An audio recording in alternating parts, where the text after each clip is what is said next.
அதுல மேற்சிந்தனை கணக்குகள்ல 12வது கணக்கு படிக்க ஆரம்பிங்க சாமி.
சரியா? அதனால என்ன பண்ணலாம்? a of b minus c equal to ab minus ac. Fifth one இரு விகிதமுறு எண்களின் சராசரியானது அவற்றின் ஒரு விகிதமுறு எண்ணாகும். ஓகே, இப்போ நான் அண்டர்லைன் பண்ணிக்கிறேன் பாரு சாமி. இங்க ஏன் நம்ம ஓர்னு போட்டோம்? உயிரெழுத்து மட்டும் தான் சொல்றீங்க. பின்னாடி வரக்கூடிய வார்த்தையினுடைய முதல் எழுத்து உயிரெழுத்துன்னு சொல்லவே மாட்டேங்கிறீங்க. உயிரெழுத்தா வந்துச்சு. அதுக்கு முன்னாடி போனோம் இங்கிலீஷ்ல என்ன சொல்லுவீங்க? பபிள் லெட்டர்ஸ்க்கு முன்னாடி, பபிள் லெட்டர்ஸ் ஆர் பபிள் சவுண்டுக்கு முன்னாடி ஆர்டிகிள் என்ன பண்ணோம்? ஒண்ணுனா ஒண்ணுதான் அர்த்தம். அதுல எங்க ஒரு பொண்ணும் எங்க ஓர் பொண்ணும் அப்படிங்கிறது தெரிஞ்சுங்க. ஒரு ஊரில் ஒரு நரி இருந்தது சொல்றீங்களா? ஓர் ஊரில் சொல்றீங்களா? கதை எழுதும்போது பார்க்கணும். சரியா? அண்டர்லைன் பண்ண வார்த்தை பாரு. என்ன பண்பு கொடுத்திருக்காங்க? வகுத்தலானது. வகுத்தலானது என்ன பண்பு? இது கழித்தலானது பரிமாற்றம். இது கழித்தல். அடுத்து விகிதமுறு எண்களுக்கு வகுத்தலானது என்ன பண்பு? அடுத்து இரு விகிதமுறு சாரி கழித்தல் இரு விகிதமுறு எண்களுக்கு கழித்தலின் மீதான பெருக்கலின் பங்கீட்டு பண்பு. கழித்தலின் மீதான பெருக்கலின் பங்கீட்டு பண்பு. இங்க சொல்லப்பட்ட எண் என்ன என்ன சொல்லுங்க. நான் என்ன பத்தி சொல்லிருக்காங்க? விகிதமுறு. விகிதமுறுனா என்ன சாமி? பை போட்ட நம்பர் எல்லாமே என்னங்க? விகிதமுறு எண்கள். இப்ப மேல ஒரு நம்பர் பை, கீழே ஒரு நம்பர். ரைட்? எஸ். ஓகே, அந்த விகிதமுறு எண்களுக்கு என்னென்ன பண்புங்க கொடுத்திருக்காங்க பாருங்க. என்னென்ன பண்பு? அடைவு பண்பு, பரிமாற்று பண்பு, சேர்த்து பண்பு, அப்புறம் இடையில் அமையக்கூடிய ஒரு பண்பு. ஓகே, என்னென்ன செயல்பாடு கொடுத்திருக்காங்க? கணக்கினுடைய செயல்பாடு. ஃபர்ஸ்ட் என்ன பண்ண தெரிஞ்சுக்கணும்? ஒரு குழந்தைக்கு என்னென்ன தெரியுதுன்னு பார்ப்பாங்க. கூட்டல் தெரியுதான்னு பார்ப்பாங்க. கணக்கினுடைய அடிப்படை செயல்கள் இந்த 4 தான். கணக்கினுடைய அடிப்படை செயல்பாடுகள் 4. இதுல என்னென்ன செயல்பாடுகள் கொடுத்திருக்காங்க பாருங்க.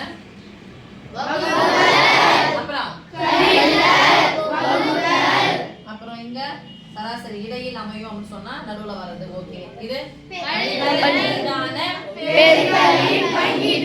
அப்ப அடிப்படை செயல்பாடுகள்ல கூட்டல் மட்டும்தான் இதுல வரல. கழித்தல் வந்துருச்சு, பெருக்கல் வந்துருச்சு.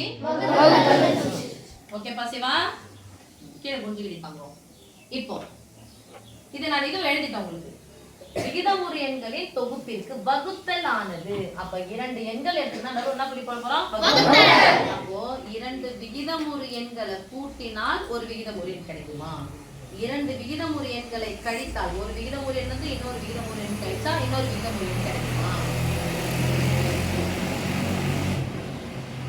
ஒரு விகிதமுறு எண்ணையும் இன்னொரு விகிதமுறு எண்ணையும் பெருக்கினா ஒரு விகிதமுறு எண் கிடைக்குமா? ஒரு விகிதமுறு எண்ண இன்னொரு விகிதமுறு எண்ணால வகுத்தா ஒரு விகிதமுறு எண் கிடைக்குமா? அதான் இது லாஜிக். சாமி, அப்ப வகுத்தலானது அடைவு பண்பை நிறைவு செய்யணும்னா 2 எண்களுடைய விகிதமுறு எண்களுடைய வகுத்தா என்ன கிடைக்கும்? எனக்கு ஆன்சர் அப்ப என்ன பண்ண போறோம்? ஏன்னு ஒரு விகிதமுறு எண்ணுக்கு போட போறோம், பின்னு ஒரு விகிதமுறு எண். ஏன்றது வந்து விகிதம் என்ன போட்டோம்னா பை போட்டு எழுதணுமா? நான் சின்னதாவே எடுத்துக்கிறேன். 1/3 ஒரு விகிதமுறு என்ன சின்னதாவே எடுத்துக்கலாம். 2/5 வகுத்தல் இருந்துச்சுன்னா முதல்ல இருக்கிற நம்பர் தான் சாமி பண்ணலாம். அப்படியே 1/3 வகுத்தல் இருந்துச்சுன்னா என்ன பண்ண போறோம்? தலைகீழி வகுத்தலுக்கு பதிலா என்ன போட போறோம்?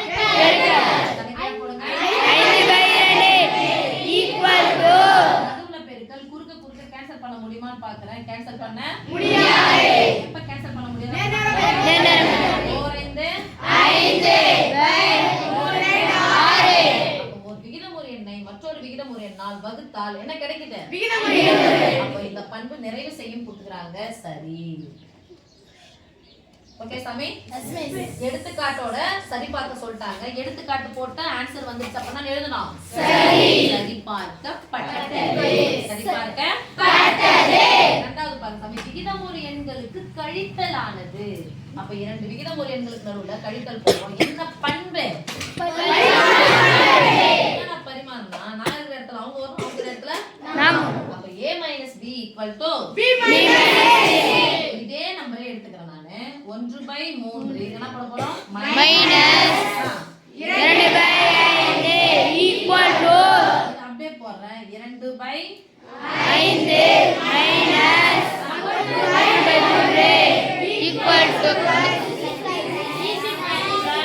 1/3 இடம் இல்ல. This implies. இப்ப பாரு சாமி, ஒரு விகிதமுறு எண் ஒரு விகிதமுறு நடுவுல பிளஸ் மைனஸ் வந்துச்சுனா யார பார்க்கணும்? உட்காரா சாமி. எப்படி பார்த்துட்டு இருக்கல பகுதிகளை பார்க்கணும். பகுதிகள் ஒரே மாதிரி இருக்கா வேற மாதிரி இருக்கா?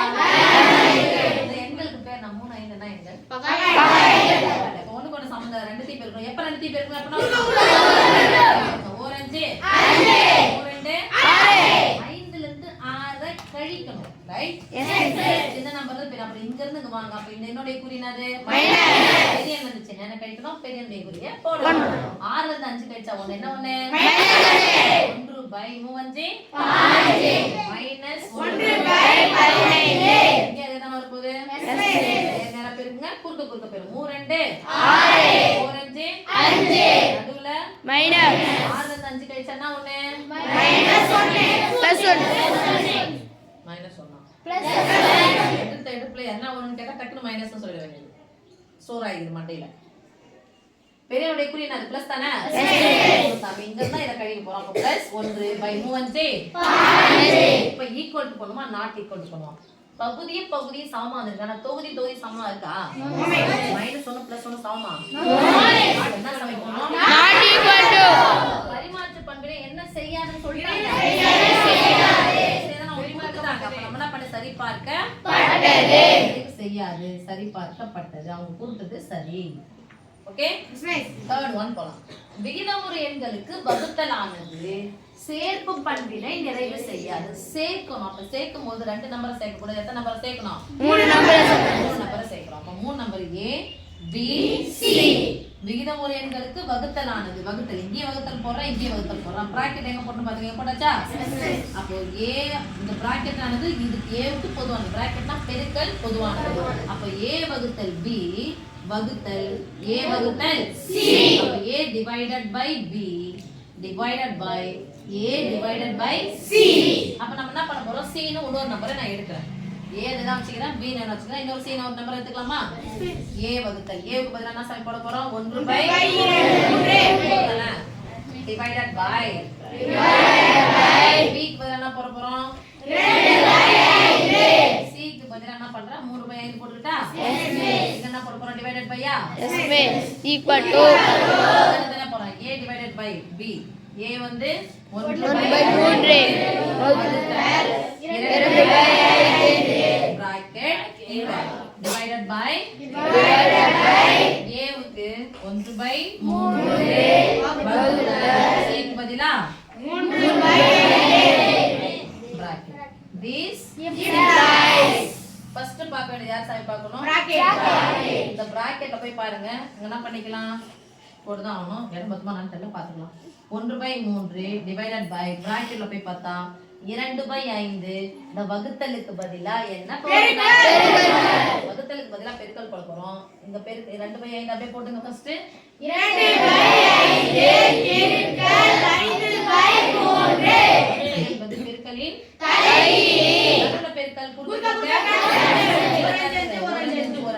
2 1 3 இங்க இந்த பக்கம் பாத்துக்கலாம். இங்க பார்க்கலாம். இத சரி இதுவா? இது என்ன பண்ணலாம்? பெருக்கல் போலாமா? இடல சமயம் தான் போறோம். 1/3 இன்டு 5/2. இது கேன்சல் பண்ண முடியாது. நேரா பாருங்க. 4 5 5 3 2 6. அப்ப என்ன பண்ணலாம்? 5/6. இங்க இத பாத்துக்கலாம். நடுவு என்ன பண்ணலாம்? பெருக்கல் போலாமா? 1/3 வகுத்தல் என்பது பெருக்கலின் தலைகீழ். 5/3 4 5 5/9. நடுவுல என்ன குறி இருக்கு? வகுத்தலா? this எங்க பார்த்தோம்? 1/3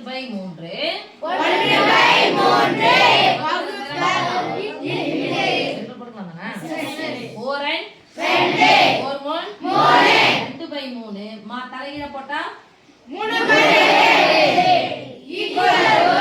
அப்படியே போடுங்க. 5/6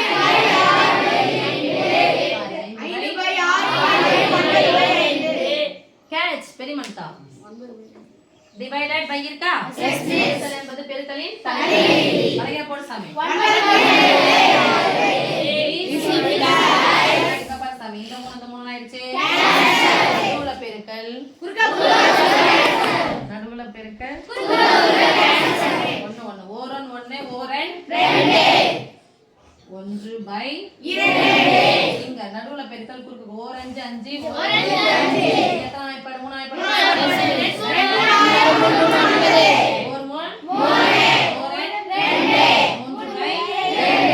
பகுதி சமமா இருக்கு. தொகுதி சமமா இருக்கா? அவங்க என்ன கேட்டாங்க? நிறைவு செய்யாதுன்னு தானே கேட்டாங்க. அப்ப இவங்க சொன்னது சரி. அப்ப என்ன பட்டது? நாலாவது பாருங்க. கழித்தலின் மீதான பெருக்கலின் அது அவங்களே கொடுத்துட்டாங்க. ஏவுக்கு பதிலா என்ன போட்டுக்கலாம்? நம்ம ஏற்கனவே நம்பர் என்னது? 1/3 ஆஃப் பிக்கு பதிலா மைனஸ் சிக்கு பதிலா 3/5 equal to a into b.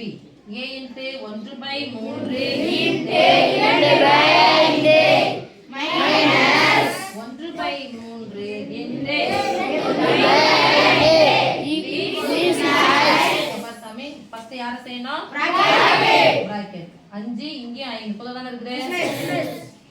2ல இருந்து 3 கழிக்கணும். 2ல இருந்து 3 கழிச்சா அது என்ன? 1 -1 -1/5 1/3 into -1/5 பிராக்கெட்ல பெருக்கல் பொதுவானது ஈக்குவல் டு பெருக்கல் இருக்கு மைனஸ் இருக்கு பெருக்கல் இருக்கு. ஃபர்ஸ்ட் யார செய்யணும்? அப்ப இங்க அண்டர்லைன் பண்ணிக்கோங்க. இதான் ஃபர்ஸ்ட் நம்ம செய்ய வேண்டியது. இப்போ நடுவுல குறுக்க கேன்சல் பண்ண நடுவுல பெருக்கனால பண்ண முடியாது. 4 and 2 3 15 4 3 15 2 2/15 minus 3/15. ஏன் மிஸ் 15 போடுவீங்கன்னா மறுபடியும் மைனஸ் வருதா? நான் கேன்சல் பண்ணா திருப்பி மீசியம் எடுக்கணும். நான் அதனால தான் என்ன பண்ண 15 அப்படியே போட்டுக்கிறேன். 2/15 minus 3/15 2/15 minus 3/15 நடுவுல பெருக்கல் குறுக்கு கேன்சல் பண்ண முடியுமான்னு பார்க்க முடியாது. நேரா பெருக்கலாம். 1 1 மைனஸ் 1 பை 3 ஈக்குவல் டு இங்க பாருங்க நடுவுல மைனஸ் பகுதிகளை பார்த்தா 15. எத்தனை முறை 15 வந்தாலும் இங்க இருந்து இங்க கழிக்கணும். பெரியனுடைய குறி ரெண்டுமே சமமா வந்துச்சா? அவங்க கொடுத்தது உண்மையாக கொடுத்திருக்காங்க. அப்ப நம்ம உண்மைன்னு சரி பார்த்தாச்சு. சோ சரி பார்க்க தஞ்சாவூர் பார்த்தாமே இரு விகிதமுறு எண்களின் சராசரியானது. இரு விகிதமுறு எண்களின் சராசரினா என்ன? ரெண்டு நம்பர் இருக்கு. மொத்தமா என்ன பண்ணணும்? ரெண்டு நம்பரை கூட்டினா பெருக்கணுமா? 3 நம்பர் கூட்டினா 5 நம்பர் கூட்டினா சராசரிக்கு இங்கிலீஷ்ல ஆவரேஜ் சாமி மொத்தம் பை எண்ணிக்கை 7ஆம் கிளாஸ்ல சொல்லி தந்துட்டேன். அப்ப எத்தனை எண்ணு நம்ம கூட்டுறோமோ அந்த எண்ணிக்கையால என்ன பண்ணணும்? இப்ப ரெண்டு எண்கள் மட்டும் இரு விகிதமுறை தான். இப்ப ரெண்டே நம்பர் தான் கொடுக்குறாங்க. a plus b. ஏன்ற நம்பர் நம்ம ஏற்கனவே என்ன எடுத்துக்கணும் பாருங்க. எப்படி அமையும்னா இரண்டு எண்களுக்கு இடையில் அமையும் சொல்லிட்டாங்க. அப்ப 1/3 b க்கு பதிலா 2/5 எடுத்துருக்கோம் இல்லையா? இந்த ரெண்டுத்துக்கு நடுவுல அந்த நம்பர் வரும்னு சொல்லிருக்காங்க. செக் பண்ணிக்கலாம். 1/3 2/5 கூட்டி எதால வகுக்கணும்? ஈக்குவல் போட்டுக்கலாமா? ஃபர்ஸ்ட் இங்க மேல இருந்து சரி பண்ணிக்கோங்க. நடுவுல பிளஸ் மைனஸ் வந்துட்டா பகுதிகளை பார்க்கணும். பகுதிகள் வேற மாதிரி இருக்கு. வேற மாதிரி இருந்தா ரெண்டுத்தையும் பெருக்கணும். ரெண்டுத்தையும் எப்ப பெருக்கறோமோ 15 ஓர் 5 5 ஓர் 2 6 ரெண்டுத்தையும் கூட்டினா 11 11 பை 12 பை 2 பை 2க்கு பதிலா என்ன பண்ணலாம்? இரண்டினுடைய பை பதிலா வகுத்தல் தான. பைனா வகுத்தல் தான. அதுக்கு பெருக்கல் போடலாம். இரண்டினுடைய தலைகீழ் என்ன? 1 பை 2 தான. இந்த பை பெருக்கிக்கோங்க. 5 2 எவ்வளவு வந்துரும்? 15